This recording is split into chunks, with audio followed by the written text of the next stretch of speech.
this morning.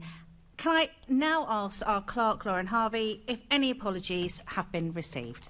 Thank you, Chair. Apologies have been received from the Deputy Chair, Assembly Member Ahmad, for whom Assembly Member Clark is attending as a substitute, and Assembly Member Polanski, for whom Assembly Member Russell will be attending as a substitute later in the meeting, and we're also joined virtually by Assembly Member Sheikh. Can I ask the committee to note the recommendations set out at item 2 and ask if members have any other interest to declare? Noted. Thank you. Can we confirm the minutes of the Economy Committee meeting held on the 15th of June 2022 to be signed by me as a correct record? Yep. Thank you. Can I ask the committee to note the completed and ongoing actions arising from previous meetings and the additional correspondence sent? Yep. Can I ask the committee to note the recent action taken by me under delegated authority in consultation with party group lead members to agree the letter to the Mayor of London on financial exclusion? Thank you. Can I ask the committee to note the response from the Mayor to the letter on financial and professional services in London? Can I also ask the committee to note the response from the Treasury to the letter on London's tourism industry? Thank you. Right, so we are now going to be moving on to the main item of business. Now, this is a discussion with invited guests, and I'm thankful to all of you who've made the effort to come today. Thank you so much. On to the London's, we're talking about the London's adult education budget. So I'd like to start my welcome to the guests, Janet Gardner, Principal and CEO of Waltham Forest College. Thank you so much for coming today. James Watkins, Head of Policy and Public Impact, London Chamber of Commerce and Industry. Welcome. Jules Pipe, thank you so much, Deputy Mayor for Planning, Regeneration and Skills, who will be leaving at just about 2 o'clock, I think, today. But thank you so much for... Sorry, 12 o'clock. Thank you so much for making the time today to meet us. And Michelle Cuomo-Boorer, Assistant Director for Skills and Employment for the GLA. Thank you so much for coming today and all your support previously as well. We really do appreciate all the effort that you've done to keep us up to date. Dr. Shah Lin, Head of Research, Toynbee Hall, and Anwar Miah, Peer Researcher from Toynbee Hall as well. Thank you for both being here. And all of you, I'm really grateful because this is an incredibly important meeting. We want to make sure that we are scrutinising the Mayor of London and the budget specifically in the best way we can. And having you here today will help us do a very important job. So I'm going to kick off the question with reference to all of you. Please help me with this answer, but do keep it to the main point, because this is a question that could be quite broad and you may want to go into quite a lot of detail. What I would prefer is if we can hold back on some of those details for later on, because there may be a question related to that particular area. We want it just a main point for this first question. I'm going to go across the panel, starting with Janet and then going across. So if there's anything that you'd like to add to a previous point, that's absolutely fine. But do be conscious of the fact that we don't want to make sure everyone's heard. First question, why is adult education important? And what are the social and economic benefits of adult education for learners in London? Thank you. So adult education enables Londoners to access skills and training primarily to progress into employment. Not just those that are unemployed, but to progress into higher skilled employment. In addition, it supports social cohesion with integration into communities, accessing medical, education, and supporting their families. That's in a nutshell. Thank you, Chair. Adult education is fundamental for our city. It's fundamental because our city is an entrepreneurial city. It leads because of the strength of our business community. And we need the workforce to actually ensure that London could carry on and thrive and be a success. But what we're seeing in London today is a skills crisis, with employers across London in virtually every borough saying that they're struggling to find the skilled staff that they actually need. So adult education is fundamentally important. But I think from a social perspective, it's even more important than the economic imperatives. It gives people a sense, and rightly so too, a sense of self-worth. And frankly, there's hundreds of thousands of people and households across our city who do not have the basic skills that are needed so that they can realise the opportunities in their lives. So we at the Chamber strongly believe that we need a very strong focus on adult education. Won't surprise you to know that I agree with all the foregoing, and I'm sure we will all agree, I think. I mean, clearly Londoners take part in adult learning for many different reasons. Skills needed to secure either a job or progress in the job that they're in. It improves confidence and well-being in any manner of things one's taking on, not just work. It increases participation, not just in the labour market, but also in volunteering and in also social activities. So clearly it has a contribution to personal well-being. It's got a huge role to play, obviously, in the recovery of COVID. There are obviously sections of Londoners, communities, whole communities that have lower level or fewer qualifications. London is in low paid work.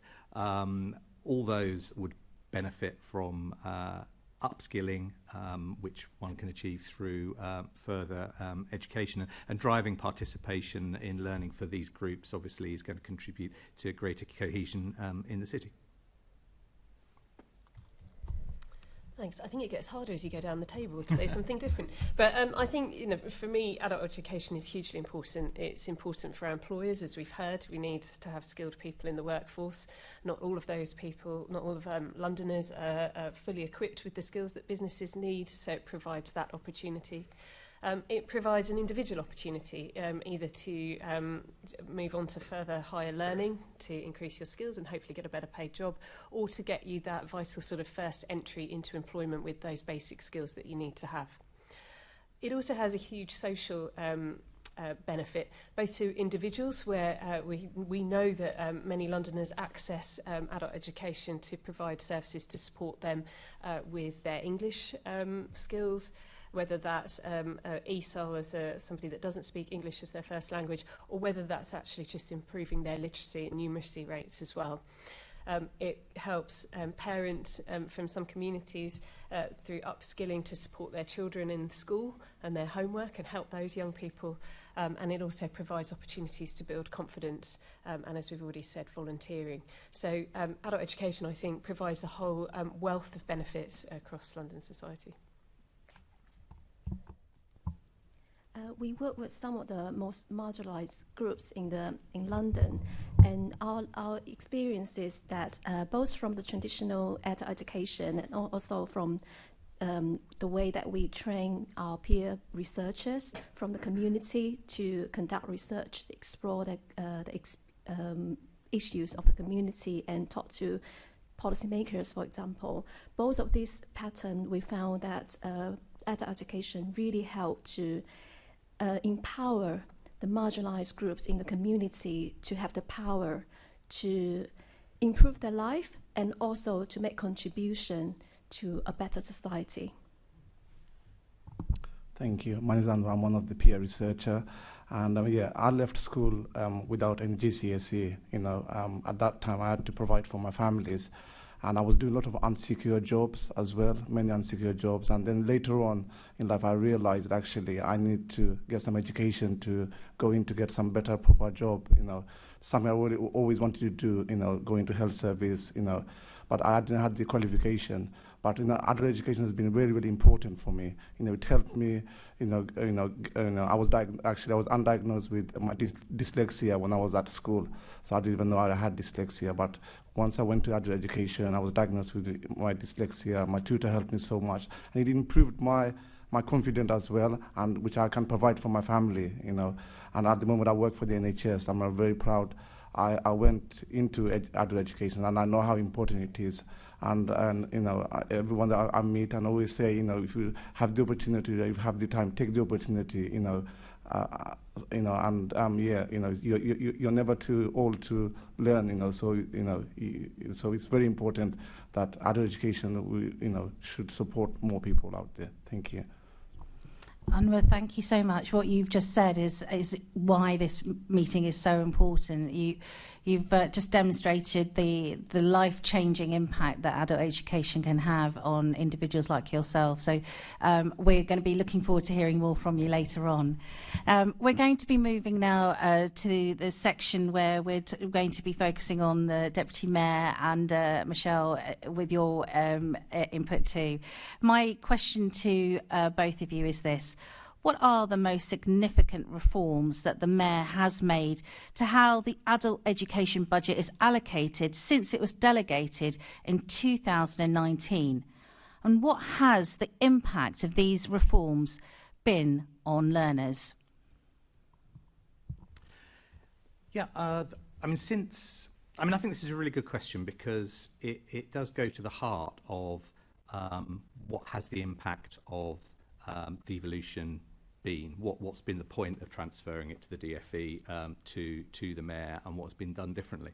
Because there have been around a dozen changes, major changes to how we've delivered the AEB. I think one of the major ones was the change to the funding rules around living wage, and that we're supporting more Londoners in low pay by extending the financial eligibility threshold for AEB learners. And in each year that's looking around about supporting 20,000 additional people than it otherwise would have done. And that's in the last couple of years. It's been 20,000 each year so far. Between up to this January 22, it's 16,000. So it looks like it will be the same again or more this year. We've put a cap on management fees. We put a 20% cap. There's always a fair bit of devolution within the adult education budget. Colleges either unable to spend all their allocation for various reasons, or their structure, their model is that they will subcontract various courses, and we found some horrendous cases of initially when we took over of very high management fees swallowing up almost the bulk of the money in some cases, and so we put a cap on that, ensuring that more funding is directed to supporting learning. One of the really popular things that we did was to introduce a greater flexibility on 10% of the funding to non-formula provision. And basically that's enabled colleges to provide things like wraparound support and really respond to an individual's needs that otherwise would struggle. So, this really is going to help those who are furthest from the labour market with the highest needs, who otherwise either wouldn't start or would fall out of further education having started. And that's helped around 2,700 learners a year. There's particularly going forward with a reduction in or an absence of European money, and the UK SPF replacing it, not starting for at least a year, and what is there being quite limited. That kind of having that money that can apply to those furthest from the labour market, and with those needs that aren't addressed by the funding streams is really crucial. Another major intervention was the London Level 3 flexibility. So we're fully funding Level 3 for learners who are unemployed, who are learning below the London living wage. And crucially, it includes those who already achieved a first full level 3 qualification as well, because previously they were excluded, and if someone had a career change just because they'd done a level 3 for a previous line of work, they were effectively excluded from retraining to a completely different thing. So that's supported around 2,000 learners undertaking those qualifications. People seeking asylum, fully funding AEB eligible people seeking asylum, fully funding that provision, where there was previously a co-funding requirement. Family members of EEA citizens, we've waived the requirement for family members of eligible UK and EEA nationals, and a lot of these, the government has followed us in. We've led the way along with MCAs in the country, and then the government has sort of about a year or so later introduced this nationwide for non-MCA areas. We've introduced a 13.5% funding uplift. We did 10%, I think it was last year, and then added another 3.5% this year, which hasn't been done nationally, has it? It has only been done here, and I'm not sure what the other MCAs have done. And that really does help address the financial pressures faced by the FE workforce. There are certain areas, particularly in maths, that FE and other similar areas, that are STEM areas, that colleges really struggle to retain staff, attract and retain staff. So being able to pay that uplift on courses to FE colleges has enabled them, and providers has enabled them to slightly ease the problem of staff retention. So funding for Londoners not in employment who aren't able to evidence state benefits, and up till now they've been locked out of training. That makes it open to another 400,000 Londoners to access AEB funding training opportunities. Funding non-prescribed vocational and technical qualifications at level 4, because previously it was only lower levels. And clearly there is a need to upskill people in jobs, particularly with green skills being a requirement, and there are other examples where people do need, even at relatively higher levels of their position in work, need to retrain. We've funded some licenses as well, practice accreditations, where people, they might be able to get through the training but haven't been able to then get the licenses to actually start work. So we've intervened there. I think that's probably about 10 or so of the major changes that we've made. But there are others. Yeah, you've listed quite a few there. And Michelle, maybe you can add on just to what you think that the impact of those reforms have actually literally had on learners themselves. So, it's probably one of it's probably something actually our providers could probably answer better, being at the front of that. But I think, generally speaking, we've enabled more people to access vital learning to help them either get into better paid work, get a job, or to participate more in society. Some of the changes we've made around the sort of management and administration of the programme have obviously been able to help our providers. It's really important to note that on our sort of uplift in funding, there has been no funding uplift nationally for over 10 years. So this was a significant sort of decision that was made to really help support the financial stability of our colleges as we start to move into this sort of cost of living crisis as well.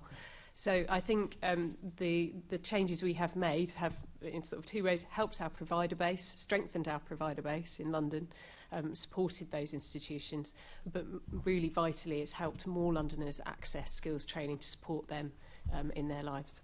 Great. Well, thank you for that great start, and we will be digging a little bit further as we go throughout the meeting. We have a question from Assembly Member Sheikh, who is joining us on Zoom. Yes, thank you, Chair. And what a fantastic first question we had, talking about the benefits of adult education. It's been really fantastic to hear from the panel their perspectives on this, and the many benefits it's been providing Londoners. I just wanted to drill down a little bit more into some of the conversation we've been having about reforms and changes to the budget to adult education. And I wanted to just ask Jules or Michelle about the fact that obviously you'll be aware that since 2008, the budget allocated from government has halved, and the Association of Colleges have called for London's AUB to be restored to its full levels. So we wanted to ask if you've had any response from government on this, or to date, what the communication around this is and how likely it is to see a change to some restoration of that budget. So I can pick some of that up first, and Jules may want to come in. So we have continuously called for funding to be returned to pre-austerity levels, and we have joined with our colleagues at the AOC and other MCAs to continue to ask for that. We have asked for that through various different means. We set that out in the skills strategy, in the call to action, and in the roadmap. And we continue to have dialogue with government ministers around returning those funding levels. In particular, it's even more important now that the European social funding is sort of leaving London, and UK SPF will not bring in the same amount of funding that we've received through ESF. So in real terms, that's an even bigger cut to adult funding in London.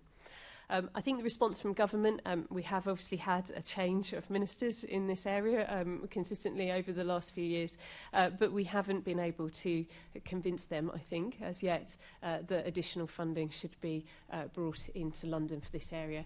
I suppose we are hopeful with a new ministerial team and the new Minister for Education having actually been responsible for this area in the past, that maybe we can open that dialogue again.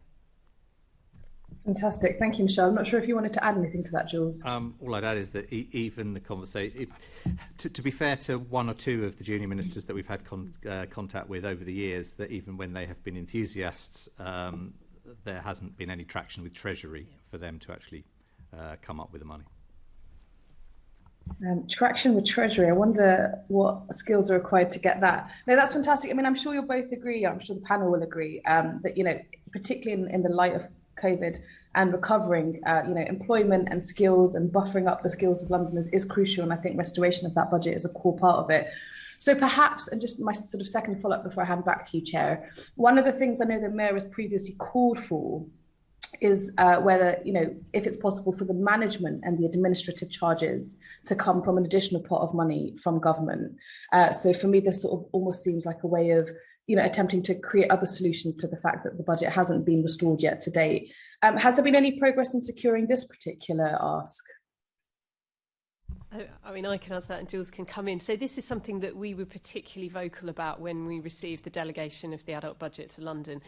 So nationally, there is an adult education budget which is set, and then our colleagues in central government have an additional administration budget for which they fund their staffing out of. Now, that wasn't devolved to London, despite us and the other mayoral combined authorities universally arguing for that administration budget to be devolved to us. We have continued to argue for that, and there has been no traction on that. And I think that the sort of the piece we make is that nationally there is a budget. We should have received a proportion of that, because unfortunately we then are forced with using the allocation that we receive in London to pay for some of that management and administration. Thank you, Michelle. Jules, did you want to add anything? Only that that then means obviously that with that administration, management and administration money does come out of the cash pot that we would prefer went entirely to learners.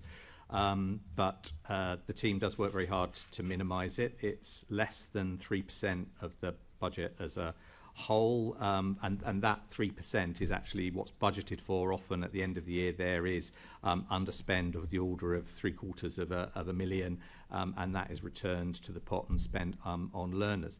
And I think, you know, if I could completely frank about it, when this was first mooted, the sector was understandably annoyed at that. And joined with us in calling for it to be funded by government alongside the learner money, and were understandably agreed that it would come out of the learner pot. I think to date, though, that there has not been any complaint over the last 3-4 years of the administration of it because of the added value. I think the sector has in all my conversations with the OAC and others, there is a recognition of the value of an active client partner in this space. just having the pot and just writing the same checks that the DFE were always writing to the same people, and having no capacity to make any changes and steering the budget as a whole, and having no one back at the GLA to engage with, I think that debate has completely gone away, because the added value is recognised. Thank you, Assembly Member Sheikh. Are you happy with that? Because we're going to move on now. Yeah, absolutely, Thank Chair. you. I guess the point I was going to make was, if there were follow-ups to come from this meeting, perhaps looking at a call to government for restoration of the budget could be one of the things that we include in outputs, but I'll leave that to you. Great. Now we're going to be focusing a little bit more on the Mayor's powers and scrutinising that particular aspect now with Assembly Member Bailey, and we'll end with Assembly Member Garrett on that particular section, and then that part of the scrutiny for Deputy Mayor will be over, so you're very welcome to leave at that point. Thank you. Morning to all our guests. Morning, Jules and Michelle. I pick you out because these questions are for you. My first question is a very long question, which I hope has a very short answer, just to kick the conversation off and show you the general direction we're going in, and you can provide some details in the preceding questions. There's been a few changes to the grants provided allocation since delegation to the proportion of the AEB that the grant funding. What I'm trying to say is the amount of grant that's provided versus how tendering process as well. So let me give you the question again. There has been few changes to the grants provided allocation. So how many grants you've provided, the allocations you do versus the tendering process? Am I confusing you? Excuse me. I'm reading it as it's. Michelle understands the question. Thank you, Michelle, because now that I'm reading it out, I do see the problem in the way in which it's worded. Rather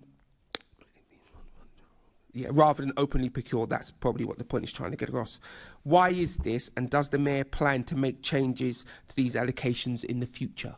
Oh, is this why so much of the budget is still applied to grant providers? Yes. Right, go on. Yes. So, I will not read it word for word next time, but keep going, yes.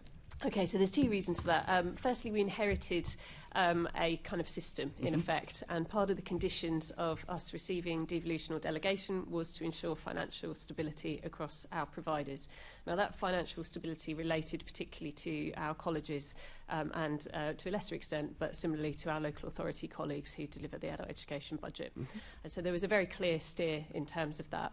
At the point we then received the delegation, we decided to commission out around 13% of our funding out to the market, and we welcome providers from across London to bid into that.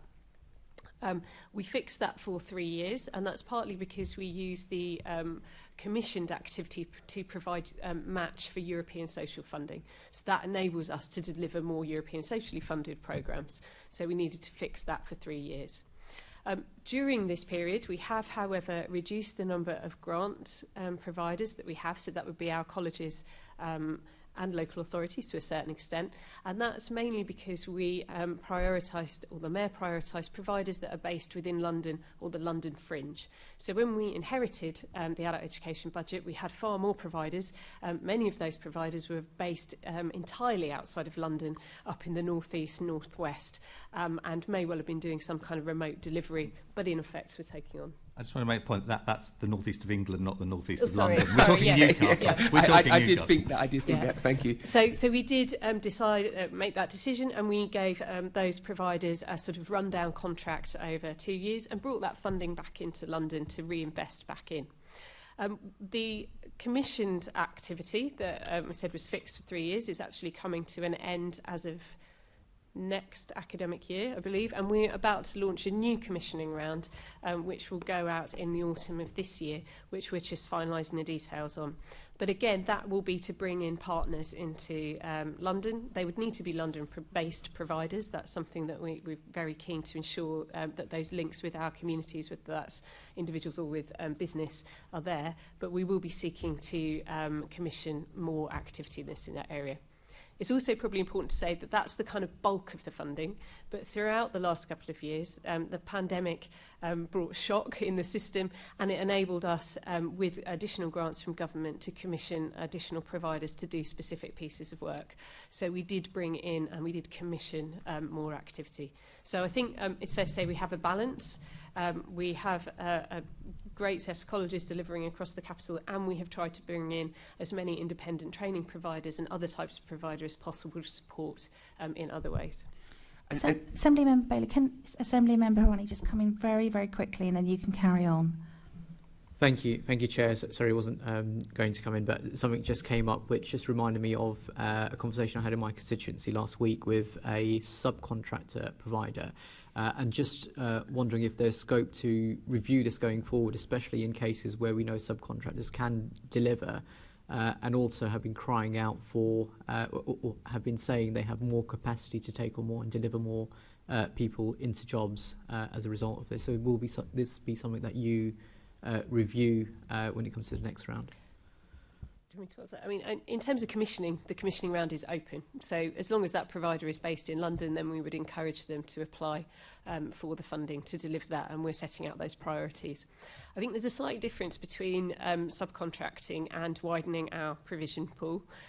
There is a huge benefit to having subcontractors working through other providers. They're able to work, in some instances, quite small subcontractors that it wouldn't be viable for us to have provider managers working with on a basis. The more providers we have, the more management that requires, and then that has an impact on the management and administration budget that we need to take away from learning. So there is an absolute balance. So for those providers that are able to deliver large volumes and are currently subcontractors, we would really encourage them to apply through the various commissioning rounds. For those very small subcontractors that may deliver to very small numbers of residents with very specific niche training, we would encourage those relationships to be maintained and continued through our other providers. Thank you. You see this change you've made, it seems really quite positive. Was that how you were able to... Was it part of how you were able to free funds up to deliver this 13% increase you spoke about in funding that you provided across the board? Was it part of that? It was part of that, but it's more complex than that, I suppose. So one of the things that government has introduced is the free courses for jobs, which is fantastic. It's a level 3 offer across a range of things. Now, as Jules mentioned, we'd already implemented a sort of universal level 3 offer in the adult education budget. So in effect, the government have given us, I think it's around £20 million a year to deliver that level 3 offer. So that then frees up more money if we're effectively balancing that across. So the level 3s that we would have paid for out of the AUB now get paid for out of the free courses for jobs. It was called the National Skills Fund. The National Skills Fund, and now they're cash for jobs. Yeah, we all know the propensity of politics to deliver a new initiative. So thank you for that. Let me just go a little bit further. Since the AEB was delegated, then there's been a fall in the number of learners achieving AEB-funded qualifications. What actions are you taking to increase the rates of participation, particularly more disadvantaged communities? Because obviously London's a tapestry of communities. Some would come in that category, and they're the ones that I want to focus on. How are we increasing their participation in AEB-funded activity? Yep. I mean, it's an obvious thing. COVID had a huge impact. We could spend a whole session talking about the intervention that we did make to hold up participation in London and to help providers to continue providing online. But inevitably there was a drop. I think we dropped less than the rest of the country. And I think our bounce back is faster than the rest of the country in participation. But it's still got a way to go. And we've still got to find our way through the cost of living crisis, which inevitably people will prioritise their lives, their money, if they're having to make a contribution to the course. And so that is clearly going to be a challenge. But with those challenges aside, I'm confident we're going to get back to numbers and beyond the numbers that we were involved before. A lot of work is put in to participation, increasing participation. It's one of the sort of 3 pillars of access. Is part of an encouraging access, and participation is one of the main pillars of the skills roadmap. A lot of work is put into identifying those furthest from participation. There's the grants that we're making to community groups in London, for example, who have got those deeper links with those furthest from the labour market and from further education to encourage participation. There's a whole range of things. I think if you take community enrolments, for instance, they decreased by 29%. I'm asking for a flavour of actual practical steps that are being taken in any of your areas that you'd consider important. I'd argue particularly communities. Are you running an initiative? Do you have extra workers? Well, I just listed one of them, the actual, the intervention of community groups and paying them actively to that, commissioning them, community groups to do this. And there's also obviously the campaign as well that's just been that's running. Michelle, do you want to give some of the Yeah, so I suppose you will have hopefully seen the awareness raising campaign that we launched in January, which was highlighting the importance of skills, and that ran across London. And we had some really positive outcomes from that campaign, including social media take-up and viewing of the sort of adverts for that. That was a big awareness raising campaign, but particularly in relation to your point around specific communities. I think there's two ways of doing that. We have just launched, or just about to launch, our community grants outreach programme, which will be giving grants to specific community groups to support them to work with those people that are experiencing inequality and those people that we want to benefit from this funding as much as possible. That's a first wave of that programme, and should that be successful, and we'll be looking to measure that, then we would be seeking to increase that and increase the number of community organisations that we'd be working with. There's also a role that our colleges and local authorities and other independent training providers play a role in this, and they have outreach on the ground, reaching into those communities to help support them. I think it's fair to say that in particular around community learning, the pandemic had a significant effect on those individuals that we would have hoped to be working with. If you remember right back at the beginning of the pandemic, people were incredibly nervous about engaging. As colleges and other institutions were able to open up, there was a particular period where people still weren't confident enough to come into learning spaces, and that has impacted on our learner numbers. However, we are really pleased to see that this year's data, it looks like numbers are going back up. So I say, this year, that would be the last academic year. We haven't got the full year's data, but it looks incredibly positive in terms of numbers over the last year. And that's down to a combination of the marketing and activity that we've done at City Hall, but also down to the huge networks that work across London to encourage learners. And of course, there's also the No Wrong Door programme as well, which is sort of join up with the JCP and the boroughs and the integration hubs, so that trying to achieve what we've been trying to achieve for the last 20, 30 years, certainly in local government, which is that when someone with needs that include that element of I'm looking for work, I'm looking for training, turns up at one of the many public sector doors they can turn up at, there is decent signposting that will get them to where they need to go, and so that inevitably will increase uptake of further education and skills training. Can I just add in one thing? I suppose one of the things that we try to do is look at all of our skills provision as a sort of single entity. So whilst we have the adult education budget, we also have the Mayor's Academies programme. There is a lot of cross-funding in some of that, and actually something like the Mayor's Academies programme, again, the outreach is to reach those communities that have been underserved, to help them get into, use the adult education budget for skills, but then help them get into employment through the academies. Janet, can I just quickly drop something your way? How do you feel your own outreach because you're at the coalface, you do it? Are you seeing a returning numbers? Does your organisation have specific funding, specific initiatives to find people who are very far from the training budget? Apologies. I have to be honest. Waltham Forest seems to have bucked that trend. We haven't actually seen a decline in numbers, and in fact, year-on-year increase. And in part, that's because of the partnership work that we do for outreach. You mentioned No Wrong Door. We're part of that, working with various providers, independent training providers, the council, and other small community organisations, ensuring that we direct and signpost to support some of those communities that are most furthest away. but also we've been able to use some of the different funding and changes to policies in order to redirect the funding in the most appropriate way. Okay. And that's been absolutely key during the last couple of years with the changing economic situation due to COVID. So if I could just give you a couple of examples of how we've been able to target different areas. Some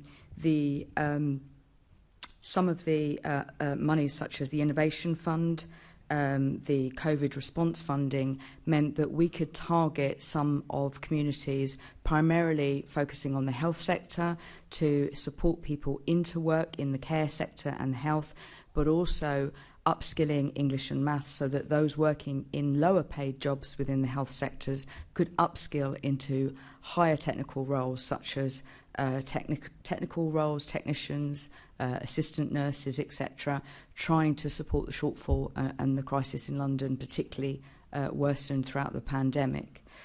But also we're able to work with specialist organisations within the community for those that don't feel able to perhaps access learning in a traditional way, being able to target different industries, working with those most removed such as probation service. We have a programme supporting ex-offenders into the rail industry with employers, and that has 100% progression into employment. So we're able to use the different funding and the flexibilities far more in an agile and far more responsive way in order to meet the specific needs of London and local communities. Thank you. I think at this point, Chair, I will... There's one more additional point to make, but I can make it my next set of questions and we'll move on to Neil. Absolutely, to save you time. Assembly Member Garrett, do you want to carry on? Thank you. Morning, everyone.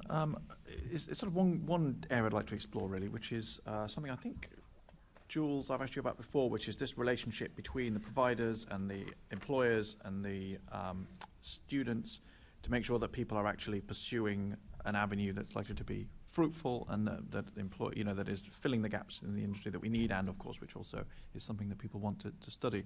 And I think part of the sort of Mayor's answer to this is the London Learners Survey. So I was just wondering, I suppose I have 2 points about that. One is we appear to be in year 3 of it and we haven't actually had it yet. So I suppose I feel duty bound to point out that a lot of information that could have been gathered has been lost. And A, why it's taken so long, and B, what is actually going to happen with that now. And secondly, what kind of response rate are you looking for or expecting to see this coming academic year eventually when that lands?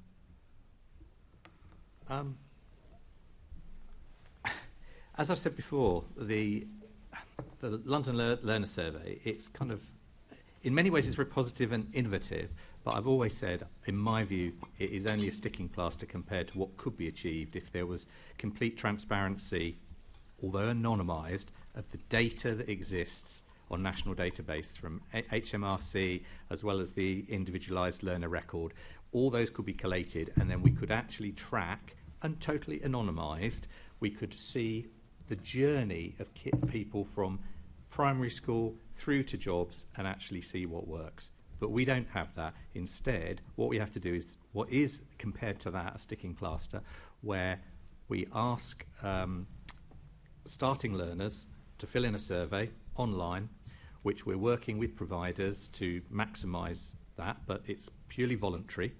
And then that's at the beginning of their course, and then sort of 18 months later it would be when we hope that they would have, their circumstances would have changed in the typical case, a year later, more than a year later on, that they would be end of course and getting into work. And then it's down to, again, a combination of the colleges and also the independent company that we have commissioned to do this, to chase them up to fill in that survey to tell us, well, what's happened over that last year, 18 months. So it's voluntary to fill in, and so we're hopeful that we will get to about 50% return rate on that to provide a decent base to work from. But then the chasing up afterwards again, the incentives of people who are making to do those returns is entirely voluntary, but we would hopefully get about 20% in total of the total, not 20% of 50, but 20 percentage points of the 50. So 20% of the total, we hope, would be enough to give us a statistically useful sample of what courses people have pursued and what it has achieved for those people. And on the terms of years, as I say, because it's an 18-month process, we're getting the first returns next March, so they would have filled in the initial starting survey last September. I think that's right. Throughout the year, yeah. And if they start the courses any time throughout the year, but the ending of this year academic year's survey, we'll have collated the results by next March. Yeah, we should get the return in March. So by the time we're looking at spring in terms of publishing that, it's probably worth saying that so next spring for the people who effectively have 21-22 just finished the academic year just finished. Those people, the follow-up survey. Have you published the results of the? So there's an initial survey of what's happening at the start, and then 18 months later the follow-up. Do we have any data from that? So what I'm going to call year 2. It's worth saying that we're in, although you said we're in year 3, I think that's year 3 of development of the survey. So we have been developing it over this. This is the first full sort of academic year. We launched the pilot phase, I think in Easter last year. We were supposed to do that earlier, but the pandemic, as you remember, actually shut institutions. So it was basically impossible to do that. And we took the period of the sort of Easter period to then adapt the survey to make sure that we were actually ironing out any glitches, because there have been as we've been developing that. So this year, in March next year, we'll get the data back, and then we'll be able to publish that sort of full set of information. But the Easter 21 that wasn't the actual survey there. That was sort of a survey about a survey, testing the water of how the survey could work. So that isn't collecting the data that we're really interested in, is it? That's collecting data it's from last academic year we brought the main survey in, but there's been phasing to that. So yes, the data you're getting, we will be able to publish in the spring, I'd say, of next year. So I'm getting all my years mixed up. It's sort of 3 different years we're working across. Will be from last academic year's activity. Okay, so the survey did go out last year. Apologies then. My understanding was that this year would be... So just to clarify my timing, I tried to call them year 1, 2 and 3 because I thought that would clarify. So year 1 was the year that the pilot went out, the survey about the survey. That was academic year 2021. Year 2 was academic year 21-22, the year just finished. And year 3 is the year just starting, academic year 22-23. So I thought it would make life simpler to just call them year 1, 2 and 3. So year 1 there was a survey about a survey, which was the testing the water pilot, you call it. Year 2, so a survey, the main survey that we're collecting the data that we're interested in, that went out last September, did it? Yes. Okay, and then it will be year 2 of the full survey is happening imminently. It should be happening now. Everybody's being enrolled, so hopefully they'll be receiving that. Great. Okay, thanks very much. Thank you, Chair. So that would be year 3. The ones being enrolled now would be the year 3 one, which we will get in 2024. Well, they're only the second year of the actual questions, though, because the first year was questions about questions. Yes. Great, thank you very much, Assemblymember Garrett. Good luck, whoever's going to translate that in the minutes. It'll be absolutely clear, I'm sure, once it's all written up, and we'll leave that to Gina to make sure that happens. We are moving over to the next section now. Deputy Mayor, we realise that that you may have to leave a little bit early, but do stay as long as you can, just to if there are additional questions that the Assembly members may have. But the next section will be focusing on the training providers, the employers, and the learners, like Anwar, who we heard so eloquently from before. So Assembly Member Clark is going to be kicking us off on this section here now. Yeah, thank you, Chair. I think I was that survey stuff was quite fascinating, really. This is for you, Janet, and we're talking about obviously the adult education budget. I'm just wondering, from the perspective of colleges, what are the most significant reforms that the Mayor has made to the adult education budget since the delegation?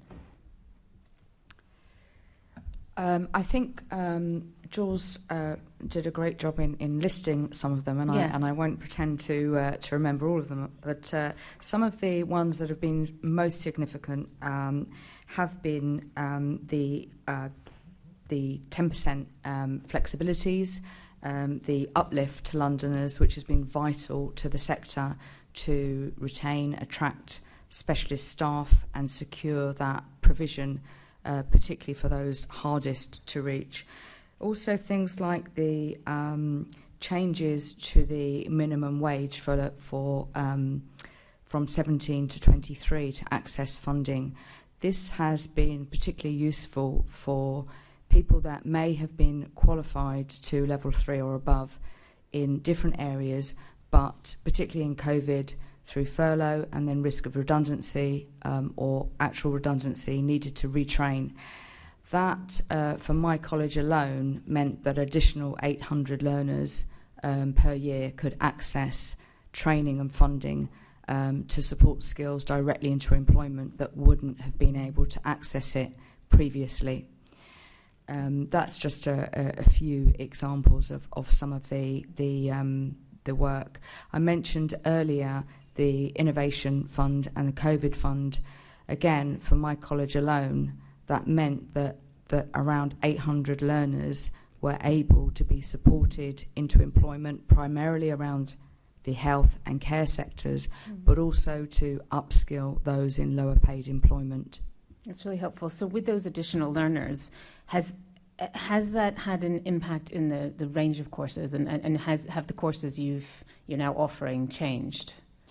I think there's been far more of a focus on progressing to employment in the shorter term and recognising that the way that the funding is able to be flexible enables those that may be not just far away from employment, but actually maybe nearer to employment, perhaps need to switch employment to adapt to the economic environment, can do a shorter, fast-track, intensive programme working with employers to meet those skills needs that are needed now. We had some examples of those with industries closing down throughout the last couple of years, particularly in hospitality, but also some of the areas around civil service, working with different departments, with Job Centre, to provide fast-track routes into employment. And that's just some of the ways that we've been able to adapt. That's really good. And so with that, it sounds like a lot of that would be getting around the table with some of these employers and working together on that end, which is fantastic. Have you had any changes to your grant level since delegation? Our adult education budget has been constant. What we have had is significant increases in grants throughout some of the other mechanisms. So for my college, we've had around a 20% uplift overall in grants, and that's meant an increase of 20% of learners that we've been able to support, with an average progression of 92% into a positive progression. That's great. Okay, that's great. Thank you, Chair.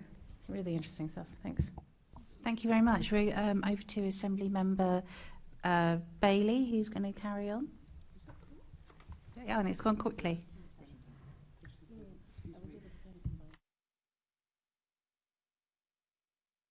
Sorry, there are so many questions on this sheet. Since the AB was delegated, what has the standard of support and communication been like from the GLA, and how can this be improved? I'll start with Janet. The communication, so as a sector, FE colleges and providers have benefited from different mediums of communication. So as well as regular support through contract management, but also through FE colleges, together with the Association of Colleges, work very closely with the GLA on a number of different levels to inform of policy changes, on flexibilities, but also listening very much to providers on issues, challenges, and working together to try and adapt those. So I would say the communication is more frequent. It definitely feels more of a two-way communication, and it certainly for colleges feels like the needs of colleges and the needs of Londoners have been taken into account much more to use the money more effectively. Okay, I directly at Jules and Michelle. It does seem like I see your point, Jules. Earlier on, you made the point that having an invested group much closer to yourselves, much closer to the colleges, is an innovation, a useful one as well.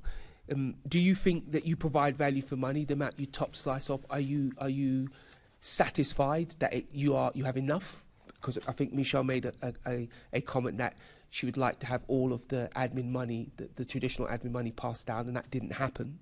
But do you feel like you have enough resource to provide the sort of backup to the colleges and the other people you procure to do the work?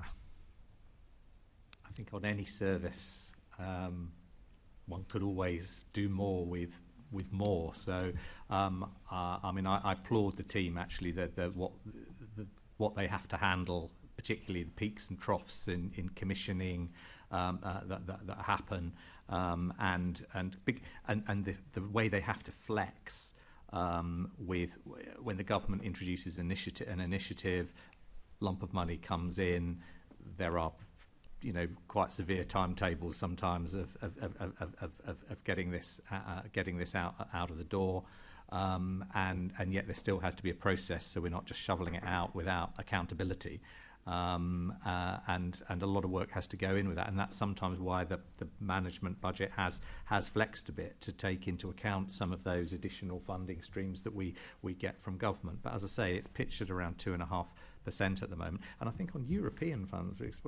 to be about. I mean, Europe expects 10% or less, or roughly more. I think. Yeah, so I think the 2.5%, I think is not unreasonable. No, I say it as a compliment. I do think 2.5% is fairly reasonable. I mean, there has been challenges. If you read the IFR report, there has been some challenges, but I don't think the cost of your department is one of them. I think 2.5% is more than reasonable. But what innovations, again, I put this to Michelle and Jules, what innovations do you think your department could provide to mitigate some of the challenges that you're finding? So I think we're in a really interesting period at the moment. So we, as I say, we took over the budget with a fairly steady state. We've had to react fairly rapidly through a pandemic that no one saw coming. So we've been able to introduce a lot of changes. I think this is a really interesting period. Government have put out a consultation on funding reform, funding and accountability reform, which we are, as well as colleagues across the sector, are in the process of responding to. Now, that introduces potentially a number of changes. They will be national changes, and the MCAs will not necessarily have to go along with those. But what we will need to do is quite a lot of work to understand the impact of those changes and whether the impact of the changes proposed are beneficial to London or not. So I think there is a lot of work. The way the sector is evolving, potentially there are more things we could be doing with that. We are so conscious of making sure that the money goes back to learners.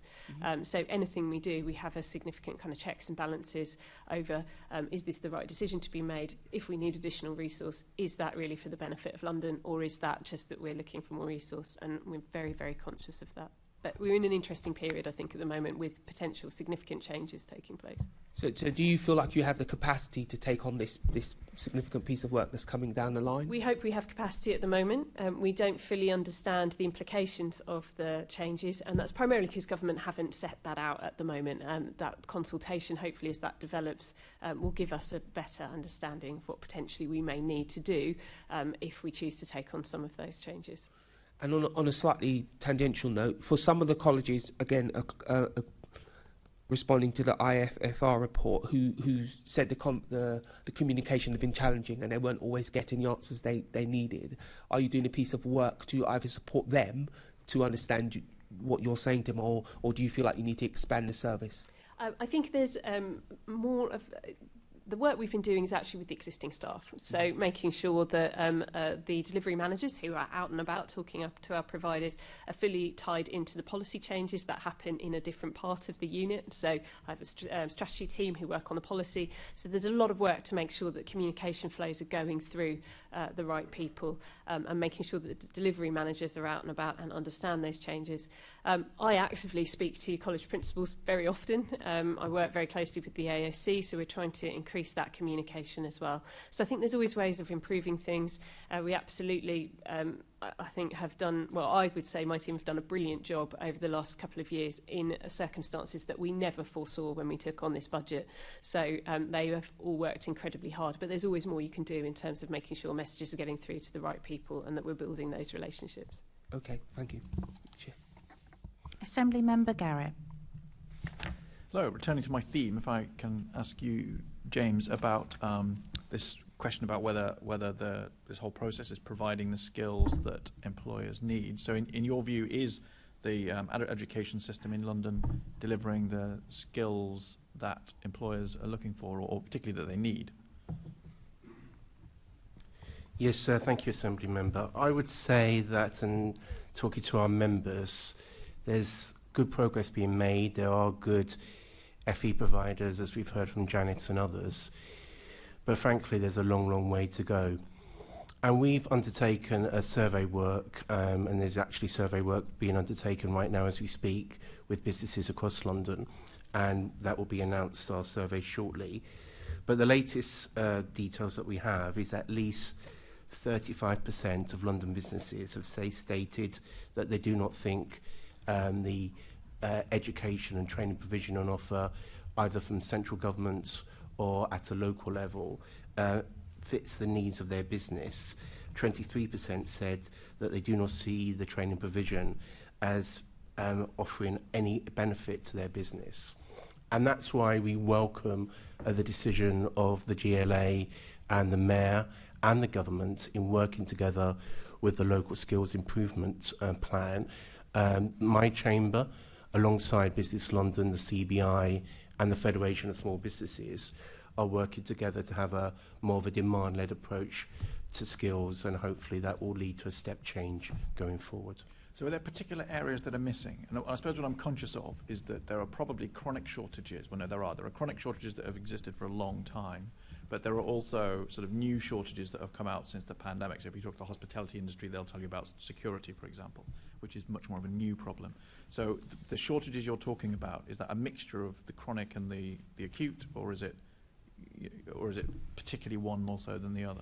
It's a mixture, to be honest. So, for example, if we stay with the hospitality sector, following the end of the EU transition period, what we saw is a number of hospitality businesses saying that they were having difficulties in recruiting people with soft skills. I think that probably points to a wider issue whereby certain communities across our city have been sidelined for many years, and only now are their needs being taken into consideration now that this is coming into stark focus. But there are other specific issues that are coming into light. For example, our surveys have found that there's a significant lack of skilled workers when it comes to green procurement issues as well, and other issues to do with the green economy. So I would say it's a mixture. Thanks. And we've spoken a bit earlier about the changes that the Mayor has done and the effect that they've had. So from your point of view as employer perspective, what impact have you seen from the changes that the Mayor has made since this was delegated to him? Well, we do welcome the fact that there's more flexibility for FE providers, and that's clearly good news. And in some boroughs, it has led to a more flexible response. But these two, from a business perspective, the systemic issues are extremely stark. There isn't a demand-led approach in all areas. And frankly, what we need is a tailor-made approach for all business sectors. And that means, for example, modular training programs. But it also means looking at skills in a very open and fresh approach.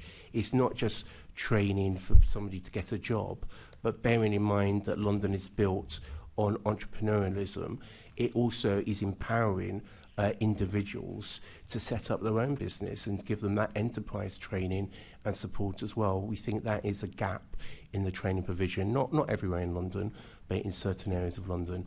So there's a long way to go, we would say.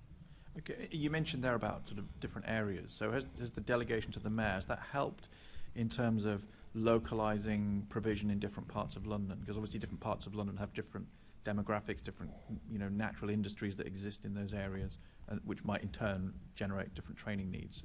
Is that local response happening? Yes, forgive me, Assembly Member. Yes, it has helped to some extent.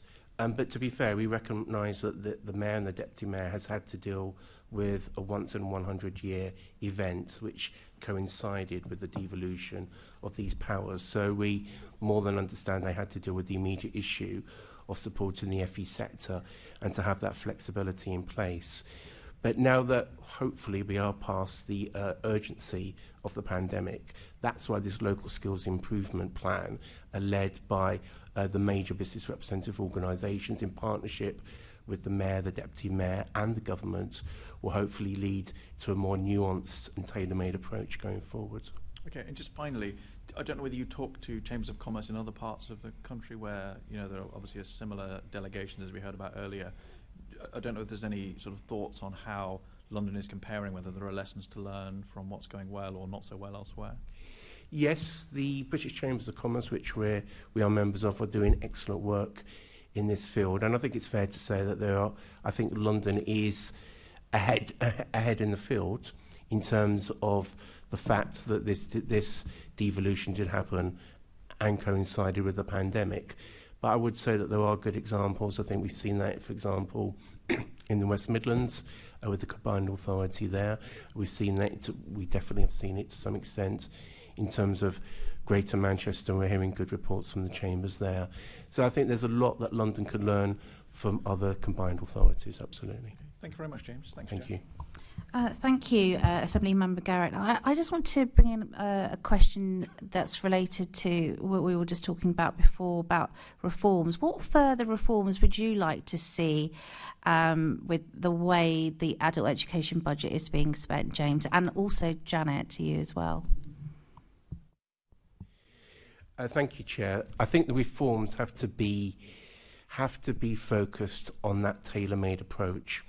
And I would say that many businesses, and we were discussing this in the Chamber's Skills Committee earlier yesterday, are really crying out for a modular training programme approach. So, for example, Made UK, who are the trade association for the manufacturing sector, have argued over many, many years that if you have a modular training approach to address the needs of workers on the shop floor, then that could lead to units of education leading to levels 1, 2, 3 and above over a given period of time. It gives flexibility to the employer, but it also gives flexibility to the employee, which means from a worker's perspective, they can actually be empowered in their career options going forward, but it also addresses the immediate needs of business. Sometimes when we look at issues such as adult education, the focus is on providing training at accredited campuses, and that has a critical role. And I think it's fair to say that governments of all parties have not really understood the role of further education for many, many years. But that's just part of the answer. The other part of the answer is to have modular training programs which are fit for purpose, that could be delivered in a whole range of different communities. Because in a sense, to kind of clarify my answer, if I may, Chair, sometimes the approaches that are considered by governments and also at a regional level and a local level is very much a 20th century approach, and not a 21st century approach where we can have modular learning, remote, face-to-face and campus-based, and bringing that all together. Is that form of innovative, out-of-the-box approach that we do now need. And do you think that the pandemic is a classic example of how things have changed and the way working patterns have changed? Is this, we're not picking up on that with our approach with the adult education at the moment then?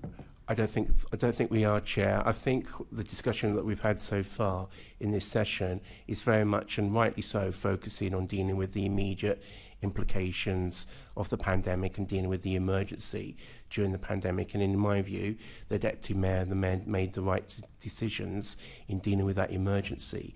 But going forward, what we need is a far more demand-led approach. Because if we don't have a demand-led approach, we'll be having, I fear to say, our successors in the future will be having these similar discussions in the next 10 to 20 years, and that's the last thing that London needs. James, thank you very much, because you've excited the Deputy Mayor a little bit there. So go ahead. Yeah, I very much agree with what James said.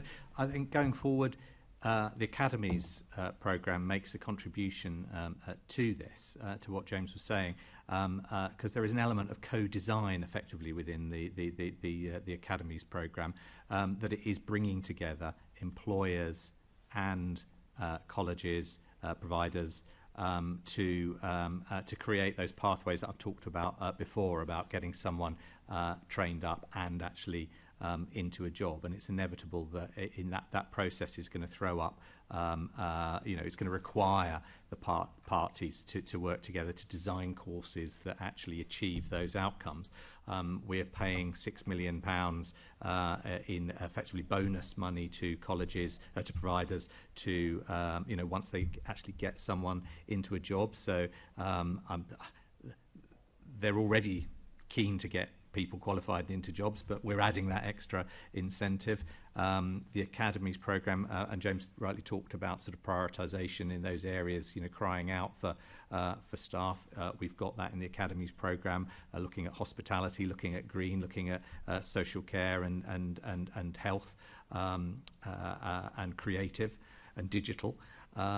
So there's that. And then, as James mentioned, in the longer term, there is the LSIPs, which, to be fair though, that is doing, it's continuing the work that we've already tried to do through the Skills Roadmap and also the Skills for Londoners, the original Skills for Londoners programme that the Mayor launched sort of 3-4 years ago.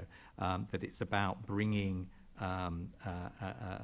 providers and employers together to design the skills landscape that will enable people to get from unemployment or low-skilled, low-paid job into well-paid employment.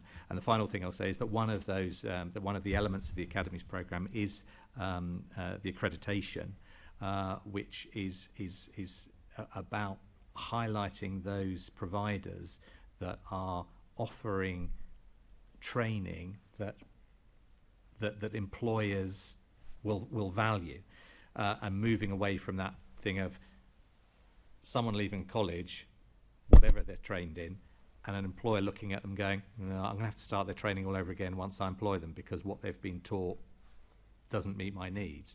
And we're trying to get beyond those old-fashioned arguments and you only really achieve that by getting the employers and the colleges together so everyone can agree that, yeah, that training is what we need.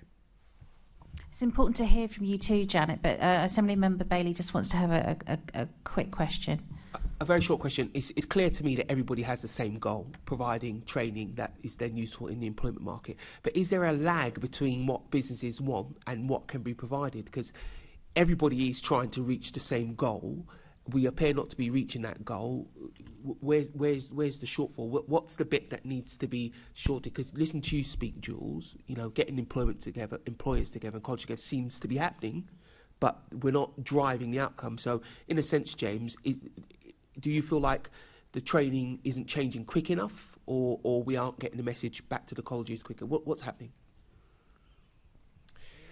Thank you, Assembly Member. Well, I agree with the Deputy Mayor that the Academies programme is a step in the right direction, but of course it's early days and we'll have to see how that develops. To be fair, business is represented on the London GLA Skills Partnership and on the London Recovery Board. So we hope, and in fact we're sure, that working with the GLA we will have a more systemic approach towards addressing a demand-led approach via that Academies programme. But to answer the first part of your question, Assembly Member, I would say that we have to develop training skills, training programs that are flexible and agile. Every time I talk to businesses, they always say the same thing to me all the time. We need agile training provision.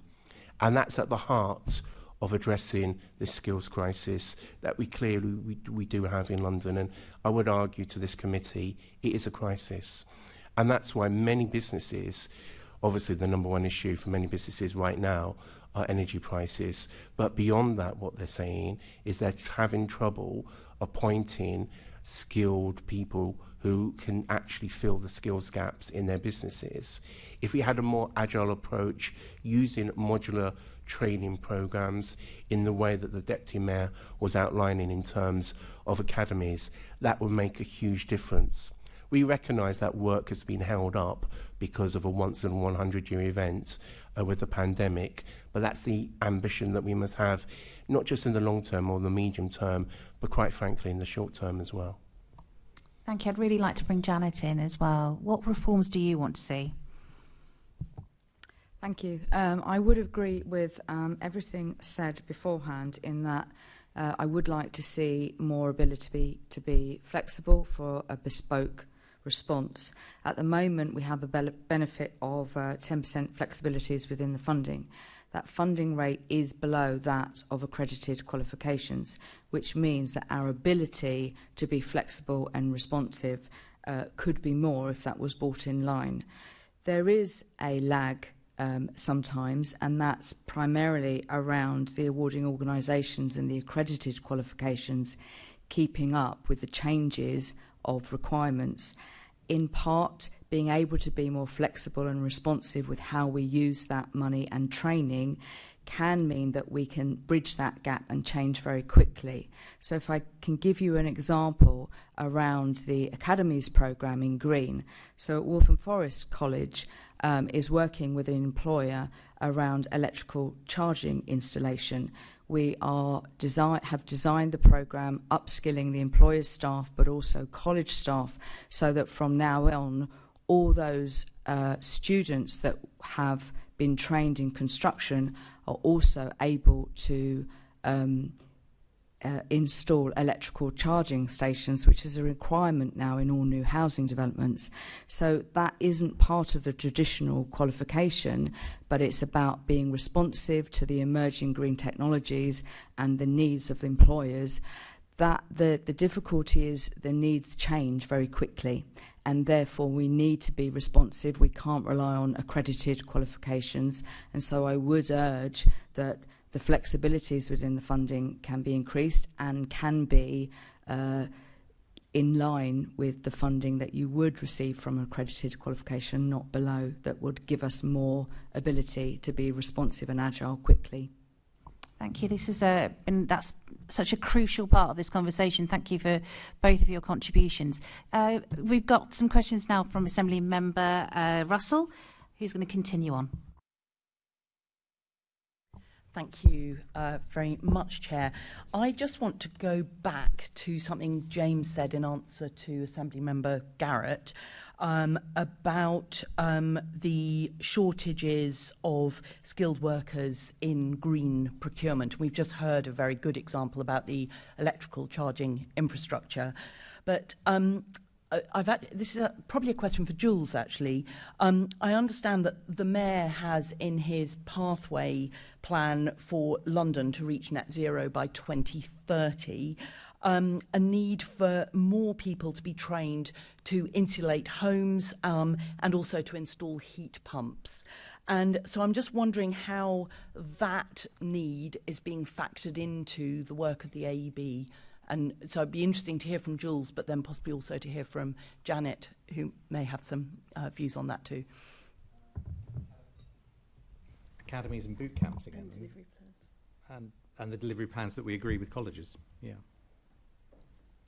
And do you think you've got, I mean, because I hear this all the time in terms of the construction companies in London, you know, their existing workers don't have the right skills, and I suspect with the current energy price hikes, there's going to be an awful lot of people who are looking both to insulate their homes and also to install heat pumps, both in the kind of social housing sector and also in the private housing sectors.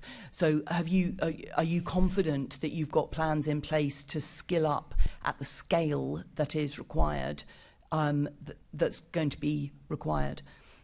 Well, provision is there, but I think you've put your finger on it there about the scale that is required, because there is a difference between people's desires and intentions and then what actually transpires. There are many people who'd like to insulate their homes, put in heat pumps, and they discuss the theory of it, but then when it's put to them about the disruption and various other issues that arise from adopting those approaches and the expense, that is quite a deterrent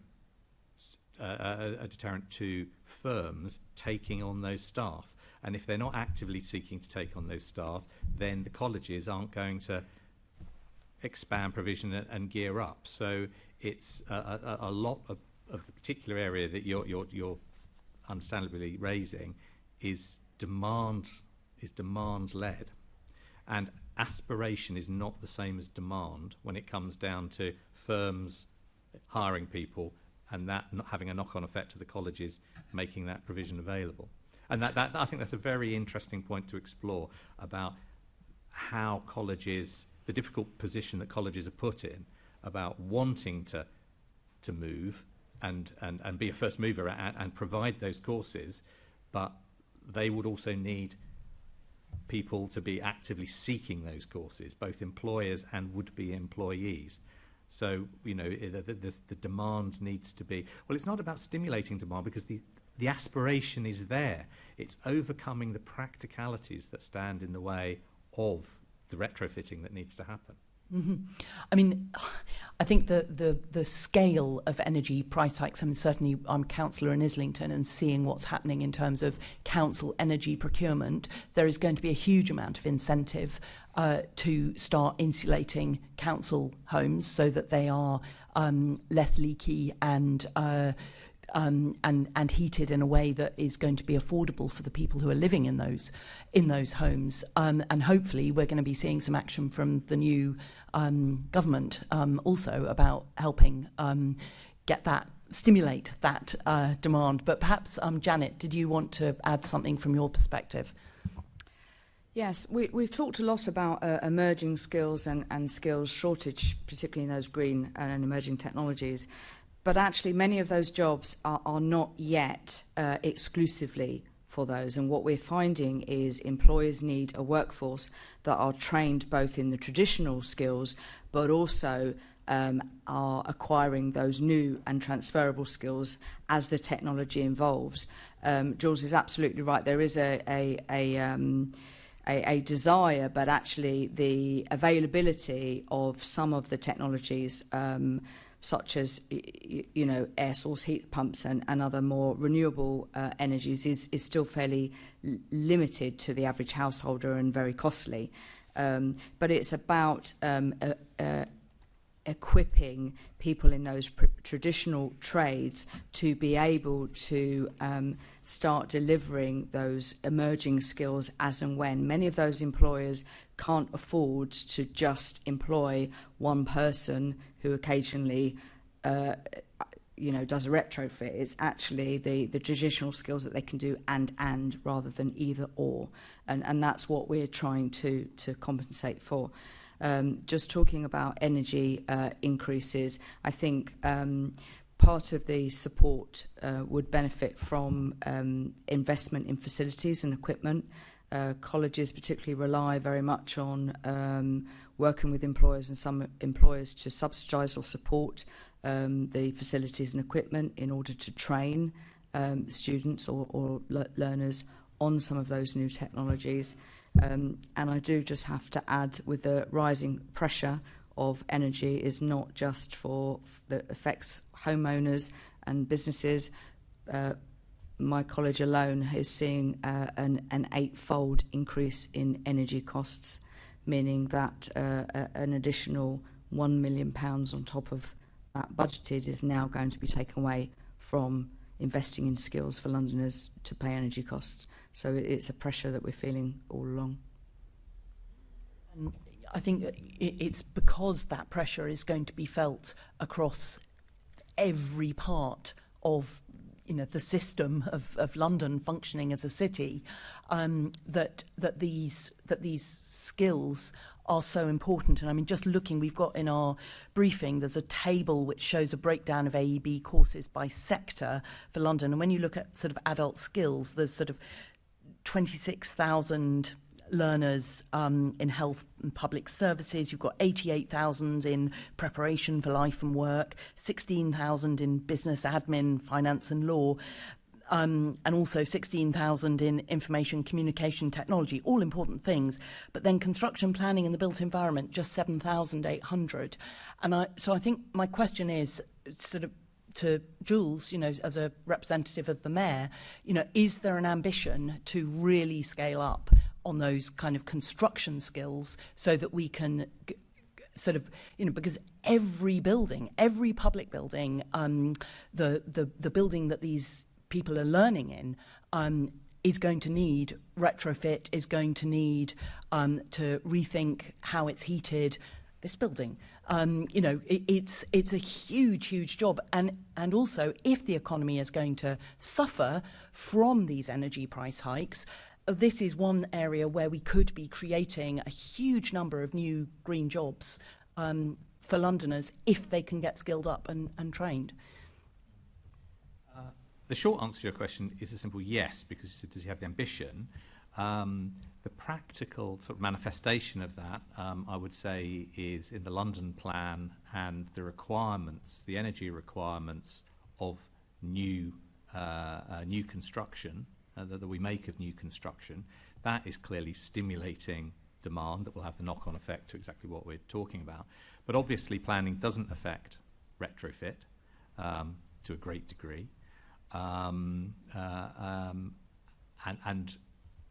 stimulating the demand, as well, I say, it's not about stimulating demand. It's actually how does one jump from ambition and desire to improve the energy efficiency of a home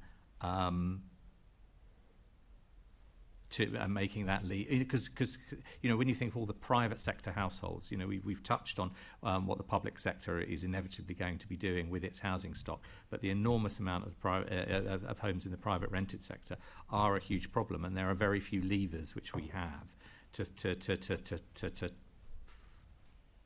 push, get over the inertia that exists to actually act. Mm-hmm. Well, because obviously the landlords are not paying those bills invariably.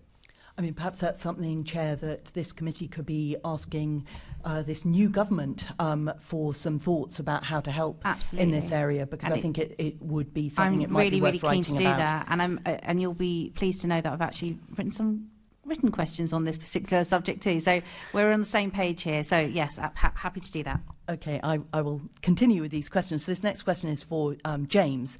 How does the Mayor engage with employers to ensure that the AEB is meeting London's skills needs?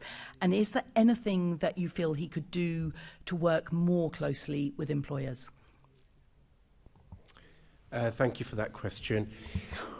We would say that business, through business representative organisations such as the London Chamber of Commerce and Industry, are consulted by the Mayor and his officials on a regular basis. We've been working with the GLA in terms of the career service, which we think is a very good initiative for young people, though personally the Chamber strongly believes it should be widened out to cover mature people and not just young people, because the days of a job for life are clearly well and truly over. We work it with the GLA through the London Recovery Board, the Skills Partnership, and a whole range of other bodies. And I've been invited to join the Mayor's Green Skills and Jobs Task Force, and I look forward to playing my part in that process, where I do agree, further to your earlier question to the Deputy Mayor, that the London plan, when it comes to commercial buildings, can be a very good incentive going forward. So I think we do have a good level of consultation, but we do think, and I think businesses, not just the Chamber, but Business London, the Confederation of British Industry and the Federation of Small Businesses, all of us do think that the Local Skills Improvement Plan initiative is a particularly significant development. This is led by business, but with very close cooperation with officers of the GLA. It also involves close cooperation with the Department for Education, and we think that it's that level of cooperation between central government and London government and business, working with FE providers and frankly working with the communities across London, which will lead to that real step change going forward. So we're very excited about the LSIP plans. The LSIP initiative, we think it could lead to a further step change along the lines that business in particular needs in terms of agile training in a whole range of different sectors.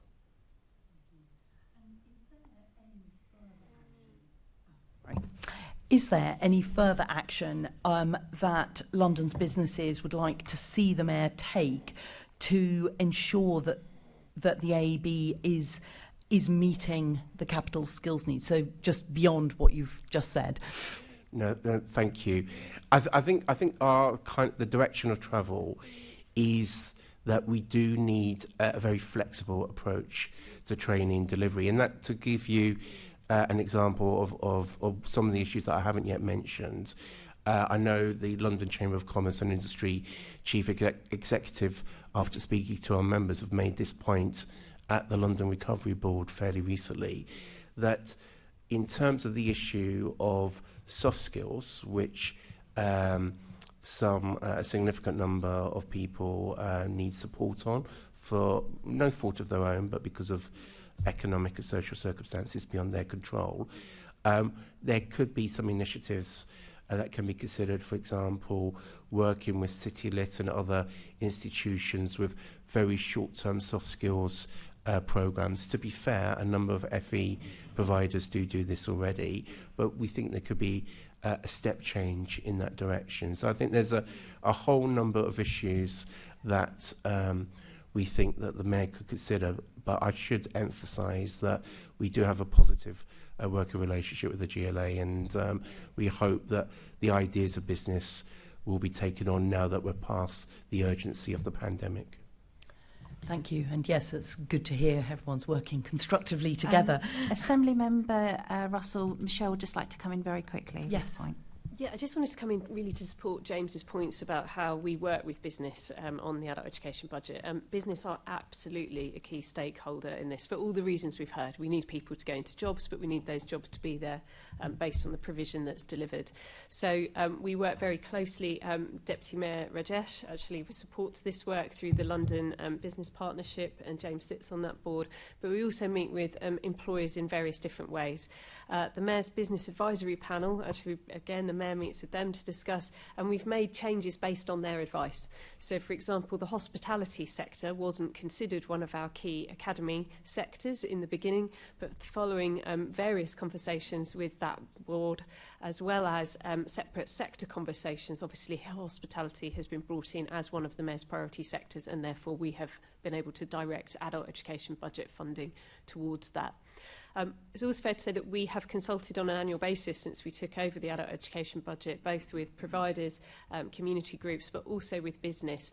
And the information we've had back through those consultations, which has been a range of things in terms of we've met with them in person and written responses, we've tried to adapt and bring into the budget. So things like funding the licence to practice in two key sectors is of a direct result of the security industry actually telling us we've got a massive issue, we can't get people into this. Similarly, the funding of the CIS cards for construction is again as a direct result of business intervention and those conversations. So we try and do everything we possibly can. I think there is a slight difference between between the funding structures of the adult budget and actually how we get everybody to work together. And I think that's what everybody's talking about. Actually, the funding to a certain extent is there and is flexible and can be adapted. We hope UK SPF coming in will enable us to be more flexible as well, but obviously we've got a year's gap, and then that's only 1 year's funding, and it is less than European funds, but hopefully that will give us more ability. But there's the funding is as flexible as it can be. I think the partnerships are really key. And again, Jules has spoken about the Academies programme, how we're trying to do that, and also our providers are actively out working daily with business. So there's absolutely a long way to go, but I think we're on the right path. Thank you, and that's some really good examples of working together. Sorry, Jules. Sorry, Chair, I just want to make sure that we don't lose that point, and that really important point about the UK SPF, that it doesn't start, the element for skills and people does rather than the place money is already coming in, but the money for skills and people doesn't start until 24, 25. So we have this year's gap where we, you had all that European money before that we spent on exactly the crucial soft skills that James is talking about, often focused on those furthest from the labour market, and that there's going to be a big drop in money available for that until 24, and even then what comes back is not at the same level. Okay, and the gap that we've got, what size is that gap? I mean, how many millions? Well, there's a direct 12-month gap in funding. So ESF funding, in effect, ends next summer. Programmes will complete by the end of next calendar year. And then we have to wait until the following autumn for any UK SPF funding to come in. The exact quantum of that I can't remember in terms of the gap, but it's fairly significant. It's also important to note that UK SPF funding for people and skills is only for 1 year. So there's only 1 year's funding confirmed. Previously, we would have received European funding with an 8-year sort of time frame, 4 years, 8 years. So there is a real risk. And I think going back to the discussion at the beginning about the drop in adult education funding over the last sort of 10 years, that has been significant, and then with European funding dropping off and no UK SPF replacement funding, certainly for that first 12 months, and then beyond that, not at the levels before, we run a real risk of not being able to support some of the things that James has spoken about, but also work with some of our communities that we would have worked with in the past. And when we're talking about, that sort of how can we increase take-up, there's this reservoir of unemployed people, and the colleges having the capacity to take them on, and how do you overcome that? This money spoke directly to those groups of people. Yep. And meeting that need. So perhaps, Chair, that might be something else to add to the letter to government, is about that security of long-term funding, so that if you've had the security of EU funding that used to have sort of like an 8-year horizon, this new we've got a gap year, which is obviously very worrying for London. It would be great if there could be something to replace that, but also there's ongoing, if I understand it right, you've got money coming in just year by year, which means that you don't have that security for the long-term planning. So I think that would be something else if we could pick that up. And sorry, if I can just say that long-term planning thing, if you think about what that money was used for, that groups would have to gear up, whether it was a provider or whether it was a community group, to gear up to provide that service to get people in. If they think they've only got it for a year, that's a real disincentive to actually put something substantial in place. Yep. Can I just add some clarification there? I think it's really, because this is a conversation that's very live at the moment. We are gaining some traction in terms of multi-year funding agreements around the adult education budget, which is incredibly positive, and the government is talking about a single skills pot, which would effectively be the adult education budget and the free courses for jobs funding as one. It has very distinctly separated UK SPF funding from that. So UK SPF funding is only in the people and skills section for 1 year and isn't considered as part of that multi-year funding agreement. We have been arguing, the Mayor has been arguing, that all of these skills pots are combined into a single pot to enable the flexibilities that we've heard about and stop the significant complexity and bureaucracy that providers and employers and individuals are facing in terms of multiple funding streams with different rules, different periods of time and different eligibility requirements. Thank you. My final question is to Dr. Lynn and to Anwar Miah, so that we hear from the people who are using all these services. So is London's adult education system currently meeting the needs of learners? And what reforms would you like to see to London's adult education system to make it more responsive to the needs of learners? Thanks for the question. So I'll start and then Anwar can come in. Last year we conducted a peer research with a disadvantaged group in London. So my insights will come from that.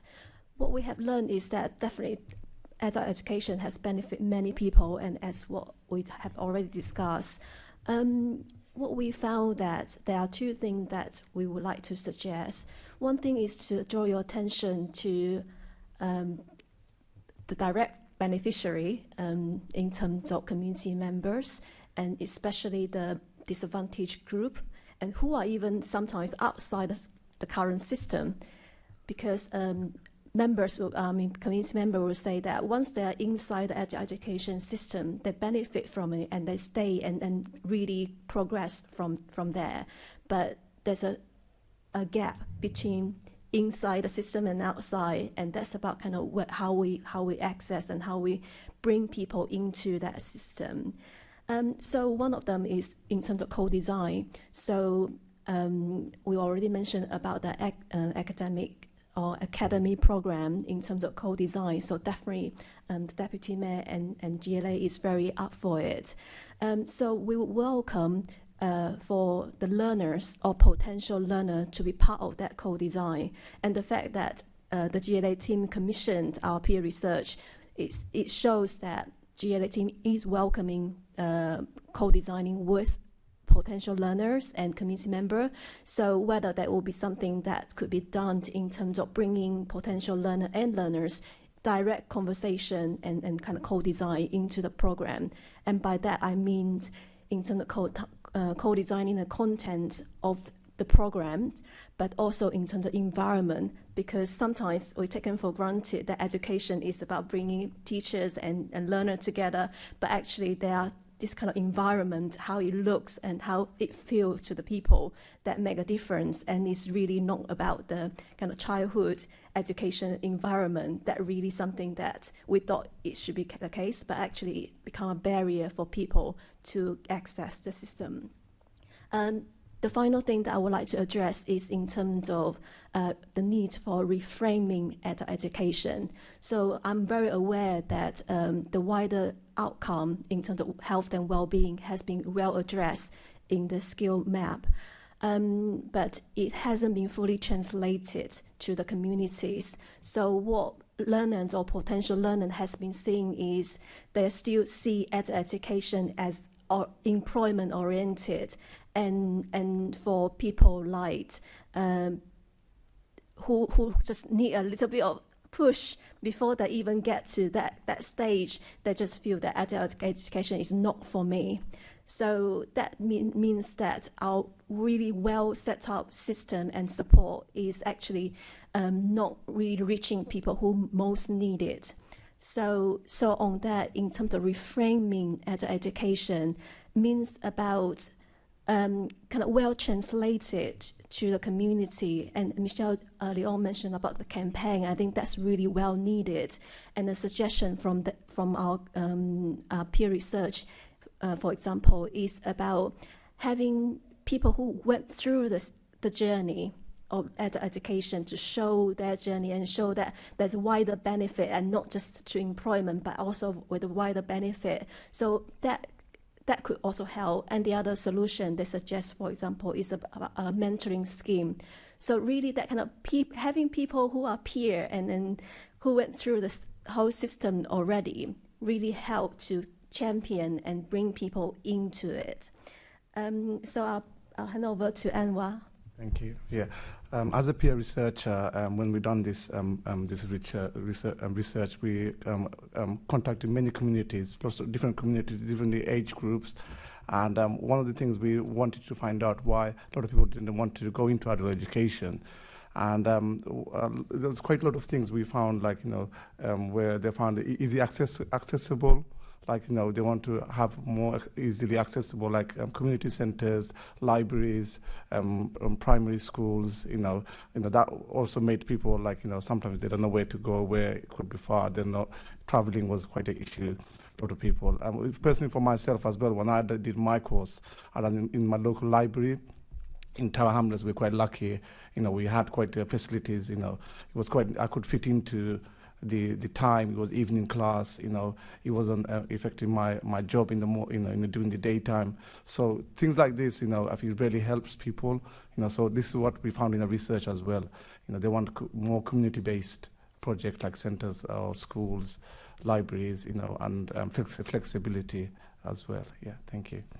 Thank you. That's really helpful to understand, and particularly that piece about trying to spread the word sort of at a grassroots level in the community that adult education might have something for me, that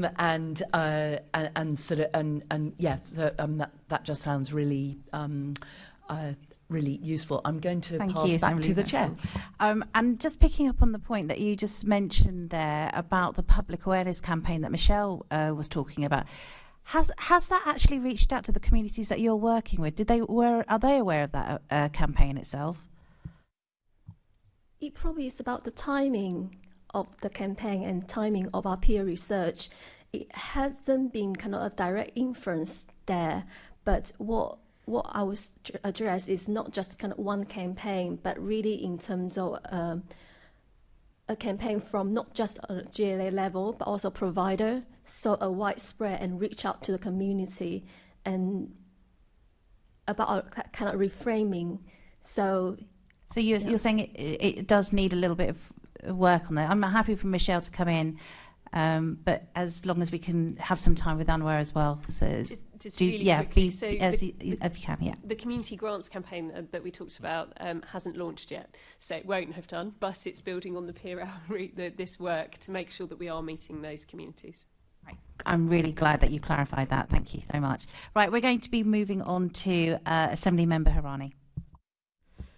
Thank you, Chair. And I think the next two questions you've already touched upon, so I'm just going to give you the opportunity to see Sharon Anwar whether you have anything further to add. Firstly, on how you feel the Mayor can ensure that adult education is accessible and better addresses the needs of London's diverse communities. When you've already spoken about location and travel, is there anything else you'd like to add to that? Anwar? Yeah, thank you. I think we need to co-design with communities, because I feel like even the community I come from, we could do even more. There's loads of community out there, who actually needs more engagement. We need to reach out to them as well. We're not reaching out as best as we could do. I think there's a lot more we can do. And it's very important that we do that to reach that goal, and encourage people to take up adult education. It's very important. It changed my life, and many people like me lives has changed for them. So it's co-designing with communities is very important. Thank you. And I'd like to add that just follow up in terms of Anwar's point about co-designing. So there are two groups that I would like to bring your attention. One is in terms of community members who have trauma, went through kind of trauma experience in their childhood education. And we talked to people who literally was saying that the building of the school or the education institution just give them that kind of stress that they are just unable to enter. So something that's childhood education have the long-term impact in terms of stopping people from accessing the adult education. So it will be important to include people who have very poor childhood experience into that. The other group is about people facing discrimination, for example, because of disability. And that also comes to kind of specific requirement in terms of how the education can support those groups. So involving those community members would be very helpful. In terms of also having more accessible adult education, one thing that we have learned is in terms of people who are receiving benefits. And I know there's efforts in terms of working with Job Centre Plus, but what I have heard is still people are really afraid of connecting Job Centre Plus and adult education. So they're really, the term that says they don't want to upset the system. So they haven't been encouraged by their work coaches to join the education, and in fact, they have been discouraged from it. And what we would like to encourage the GLA to do is to work even more closely with the Job Centre Plus and to have direct communication through the Job Centre Plus to claimers, to encourage them to take adult education that they need. Also, in terms of working with community groups, so we talk about working with schools and faith organizations. And I know there was a kind of open internal commissioning welcoming different providers to provide adult education. But in a way that it's still pretty much provided by more traditional providers. So I wonder whether there's any space there could be developed in terms of encouraging the non-traditional provider to bring in also the non-traditional learners. And last but not least is in terms of information for accessibility. So we know that there are people who are still digitally excluded. So something kind of leaflet in the faith organization is still very helpful. And also a point about clear information on funding at the very entrance point. So when we produce information on the courses, it's always very helpful to provide clear information on funding, which we have seen that maybe a little bit missing at the moment. Thank you. Thank you. And you mentioned one specific group there, disabled people, and just thinking about people with learning disabilities and disabled people as well. Can you think of any particular ways that you feel maybe that the system could support them better as well? Yes, definitely. And we have developed with our peer researcher and also disadvantaged group in terms of the solutions. So some suggestion there was in terms of multiple funding for SITs. So as Anwar described, so that would be kind of really helpful. And I think Anwar can say a bit more. Would you like to start first? Yes, please. Yeah, this is something actually I really want to say. I feel like there is a big gap in people with learning disabilities. But personally, like I would say, for me, I had dyslexia, and that was something was not picked up in school when I was in school. It was something that I always thought like, maybe that's how I am. I can't learn. It takes me a while, takes me a long time. But actually, I found that when I started my adult education, my tutor was very good. He recognized that I was put through test, and then I was diagnosed with this dyslexia, which I have.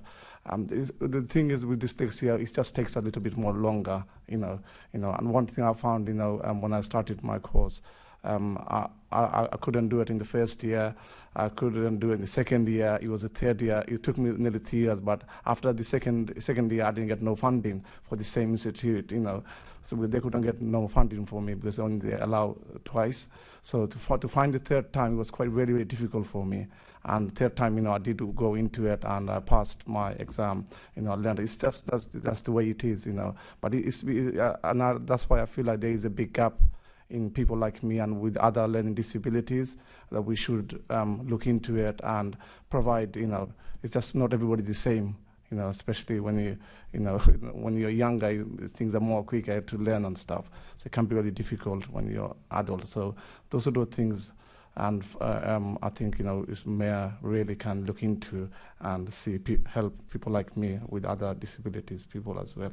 Thank you. I'm really encouraged by your determination and your success as well. I'm going to throw this one actually back to Jules and Michelle, because Shah mentioned about job centres, and I'm just wondering if I can just ask about maybe your relationship with DWP, how the whole system links up, and also thinking about disabled people as well. We're hearing about horrific waiting times in terms of access to work at the moment, and making sure disabled people can get the equipment that they require to work and actually use those qualifications. Yeah, I mean, we do work closely, we always have done, with the DWP, but also particularly now on the no wrong door approach. Michelle, I don't really want to go into. Yeah, so actually the pandemic, I think, has really brought us far closer together with DWP. We meet with colleagues over at DWP every 3 weeks, along with our colleagues from London councils as well, to make sure that we are joining up all of the various initiatives that we have. The No Wrong Door, I suppose, is the most public sort of manifestation of that, but actually behind that there's a significant amount of work that goes on to make sure that we are trying to align where we possibly can our activity, and the director responsible for London over at DWP has been incredibly supportive of the work, so it's been a really great partnership that we're seeking to expand as new programmes come in. The new Multiply programme, which we haven't spoken about at all today, but which is £40 million over the next couple of years, that's looking at supporting people with numeracy skills particularly, and that's an area we are we're exploring with our colleagues at DWP to make sure that we're reaching those learners that we need to, especially on the back of the cost of living and the importance of numeracy in managing your personal finances and everything else. Just on the LLDD point, this is something that we are taking a really close look at. Actually, yesterday, my managers all met together with some of our economists, and we had a presentation on LLD learners and their participation rates within the adult education budget. And notice this is something that we really want to focus on moving forward, and how can we improve access, but how can we also make sure that they're supported if they don't, as in the case of Anwar, realise that they have any sort of disability at the start. If that comes through, how can we support them?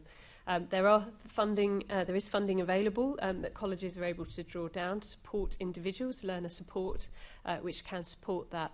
But there is something about the impact of the changes that we make and how that can potentially disadvantage particular learners. If we had a complete drive towards economic outcomes, for example, that can disadvantage those LLDD learners who may well take longer to achieve those outcomes, which we've heard a little bit about this morning. It's certainly something we want to focus on. The commissioning that I spoke about earlier today, when that goes out in the autumn, that will have a specific question which will relate to this and how institutions are able to support those learners specifically to help increase participation rates. Thank you. Thank you. And Shah, how do you feel the Mayor should monitor and evaluate outcomes for adult learners? Thanks for the question. So we really welcome the London Learner Survey, and we think that would be a great way to moving forward in terms of monitoring the impact. There are some suggestions we could make. One is in terms of the wider benefits. So in the survey, there are areas which address the wider benefit of adult education, but we wonder whether there will be two aspects that could be added to it. One is in terms of the strength, the social network that adult education will be able to strengthen. Number two is in terms of the specific skills that people can learn from there. So in a way, if we bring people into addressing how people can really kind of directly benefit from it beyond the kind of traditional outcome, then it would be quite helpful. There's also something about the follow-up period. So if it's the kind of 18 months, I think it's a very good period. But initially, I was learning something about 5 months. But I think 18 months will be quite a good one. Thank you. Thank you. And Anwar, do you have any other suggestions to that? Yeah, I think one thing we are like when we done research, we found out people want more creative courses. So communities maybe different courses that we're not providing at the moment. So those are the things we definitely found in our research. Yeah. And a final one from me, really. So what further action can the Mayor take to improve London's adult education system, particularly for more disadvantaged groups?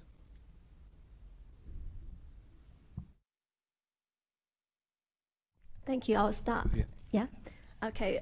So, firstly, is in terms of community setting, as Anwar stated at the very beginning. So, whether there will be something about moving away from some traditional providers, and so not just about colleges, university, etc., but also in terms of libraries, community center, etc.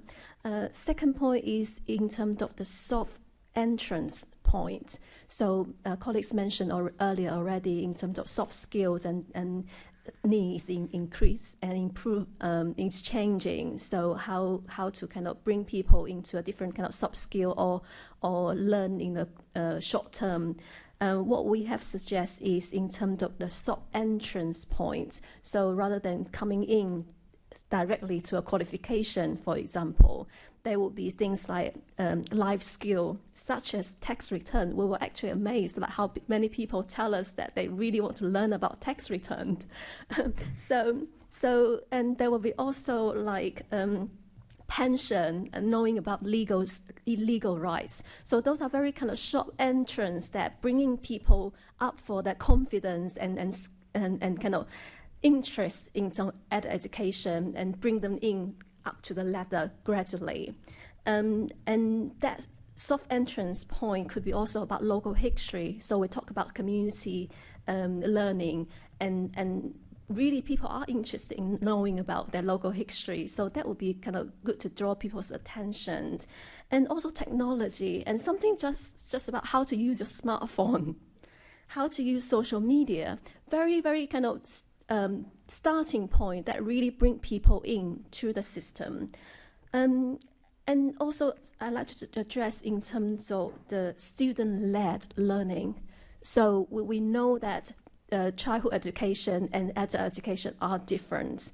So adult education really can be student-led, and for that to be successful, it needs to be student-led. So just for example, in terms of our peer research, the fact that we train people in terms of conducting research and speaking to policymakers, it's kind of a wider, wider scale, or let's say broader sense of adult education.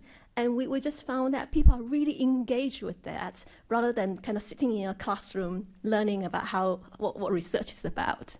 And for that, kind of co-designing the project would be really helpful as well. And the last point I would just draw to conclude is in terms of the environment, which I mentioned earlier, but I'd like to say a little bit more.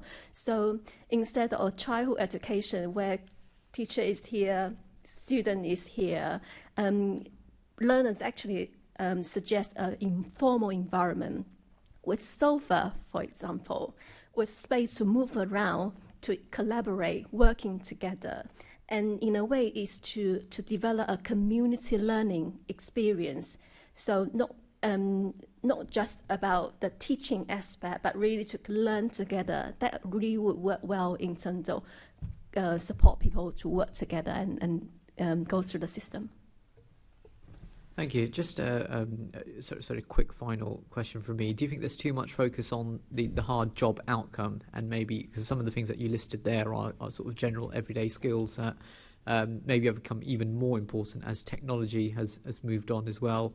Do you think that maybe there's too much focus on in terms of getting the hard job outcome, and maybe some of those softer skills or supposedly softer skills which actually probably have a positive impact in increasing people's confidence and chance to get a job anyway, should have a bit more focus as well? Yes, definitely agree. And we are not saying employment's outcome is not important. In a way, that could be our ultimate goal, one of the ultimate goals. And we can see, for example, one of our peer research projects, there was a peer researcher who was able to just do one survey out of the 500 survey we did. But she stayed with us over the whole year of our training. And she, after years of unemployed, she actually secured a job at a school after that training period. So you can see that 1 year ago, when she just started, the aim wasn't about to go to employment that next year. But actually, it was about kind of to come to the community to learn about some skill. But actually, she get there out in the end. So it's important to have both elements. And in a way, the reframing is not just about the outcome, but really about how it's delivered. So the wider benefit is just not a side outcome, but it should be equal, I would suggest. I must say, I found what you just said absolutely fascinating, and I'm a teacher myself, so everything you were saying was completely resonating with the way I think people do learn best. I know that Assembly Member Bailey has one last question for you. Thank you. My question really is addressed to Michelle and Dr. Lin and Anwar. Thank you for your contribution. I think it's been a real counterweight to the sort of heavy, sterile policy type thing. But I think I'll start with Michelle. The tension is, Michelle, if we were to reach where the goal that Dr. Lin was talking about, you will have to figure out that path, because there's some hard points along the way. You'd have to demonstrate where the money's spent, how it's spent, what the outcomes are. And I did community work for 30 years. It can be hard to demonstrate value, such as Dr. Lin explained. So is there any work that you're doing to try and, the term we've been using here, to co-develop a stream, an outcome? Because it is correct that it would be great to move people very slowly along that line, but it's also correct to say you'd have to demonstrate, where's all this money going to and why is it taking so long? Yeah, and I think this is the inherent tension with the way the system is set up. So we are effectively judged currently on the number of qualifications we produce, and that is the data that goes out. I think universally we have argued as the MCAs and with colleagues across London that that's possibly not the best way of being measured, and actually we should be looking at outcomes. And that's why we set out the sort of 8 outcomes around economic and social measures to start to demonstrate that actually a qualification, or we can increase all of that, but is it actually leading to what we need? Part of that is then the learner survey. I think the other important point is about the relationships with various communities, the providers and the employers, and how we stimulate those and how we make sure that we're reflecting that. That's a slightly different piece of work to changing funding rules. It's more about how do we encourage collaboration and how do we encourage this activity. And some of the work we've commissioned, which has been spoken about today and that we're continuing to work through, is the start of that conversation. That's also not to say that our colleagues are absolutely embedded in their communities. Part of the anchors work, which we probably want to come on and talk about, is about those institutions being part of their communities and how they can reach out and do that. I think the other thing we haven't mentioned is, although it has been touched on a few points, that changing the sort of the surroundings of an institution to make it more accessible to individuals involves investment, and that involves capital investment. The GLA was responsible for capital investment, but that has been taken sort of back in centrally, and so we do have a limited ability to be able to change the physical infrastructure of institutions across London. We do have some residual capital funding left that we will be launching hopefully in the autumn again to help support some of this, but it's fairly minimal. And there's probably quite a significant amount of funding that would need to come in to really change the space that the colleges are working in, or other institutions. It's also probably fair to say that we don't have a local authority here today, or one of our institutes of adult learning, who work in quite a different way, and will work with different community groups, will work in libraries, will work in different spaces to enable that community feel as well. Our colleges also do that in different ways. So there is, I would say, the general thrust of the roadmap, which we published, I believe, last year, talks about a lot of that and how we can make provision in London as accessible to those Londoners that we want to meet as possible. So it's an ongoing piece of work. And Janet, just to ask you the question about course design, because when I did community work, sometimes the ambitions of the community weren't quite the same as the authorities, and also there was a tension that how do you design a course that has merit, that people such as James will employ people on the back of. Is that something you constantly look at, and if so, how do you do that?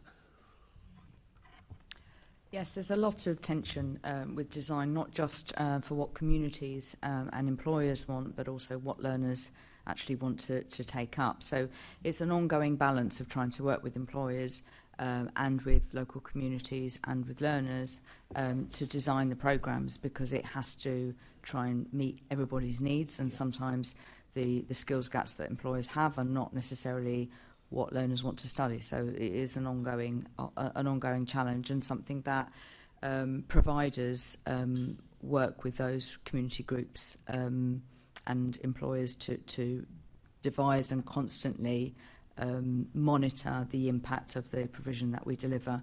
And I think, as we've talked about earlier, that the more flexibility we have to be able to use that creatively, the more we can meet those individual needs.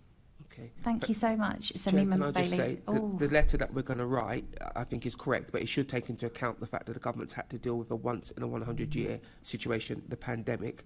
Any additional funds, because we've had talk here today of different programmes that the government has sponsored outside of the adult education budget as it's delivered, and I think any letter written should acknowledge You've those made things. your point, Assembly Member Thank Bailey. you.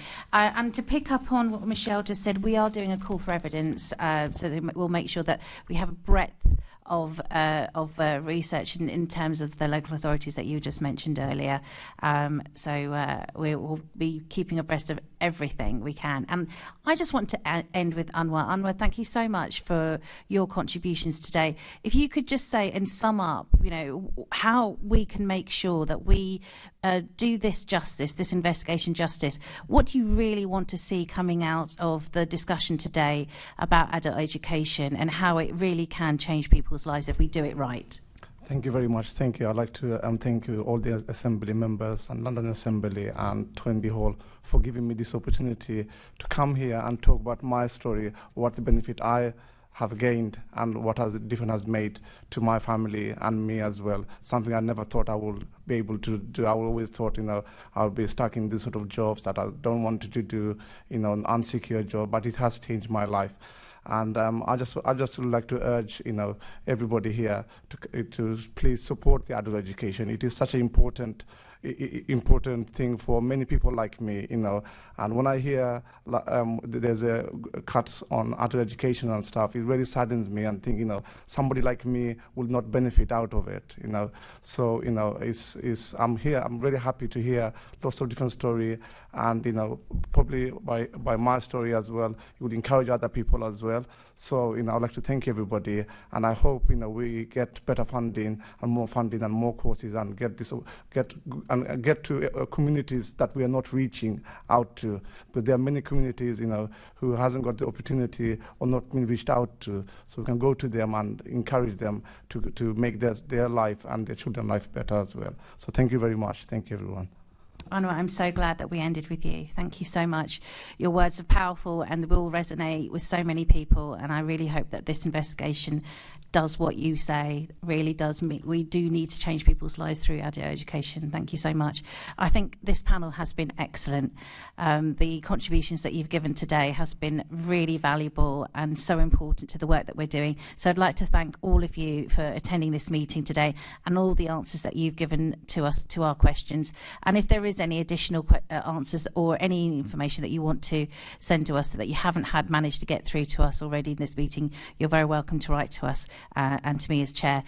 Tomorrow, however, we are going to go even deeper now, but particularly towards the Mayor and the London Assembly. The plenary meeting will be we'll have a focus on the London adult education budget, and we'll be joined by the Deputy Mayor Jules Pipe and Michelle for that part 2 of the discussion. And I'd like to encourage everyone to tune in and spread the word, please, panel guests, about the webcast, which will be at 10 o'clock tomorrow. You could also use that hashtag that I mentioned earlier, Assembly Economy. Can I ask the committee to note the report and the discussion? Can we delegate authority to me as chair in consultation with the party group lead members to agree any output arising from this discussion? And can I ask the committee to note the work programme for the 2022-23 Assembly year and the topics agreed by the GLA Oversight Committee on the 13th of July 2022? Can I also ask the committee to note the additional activity undertaken since its last meeting, namely the informal roundtable meeting on London's culture off the beaten track, which was excellent, I thought. And the next meeting of the Economy Committee is scheduled for the 19th of October 2022 at 10 o'clock in the chamber in City Hall. I have no urgent business, and that concludes today's meeting. Thank you very much.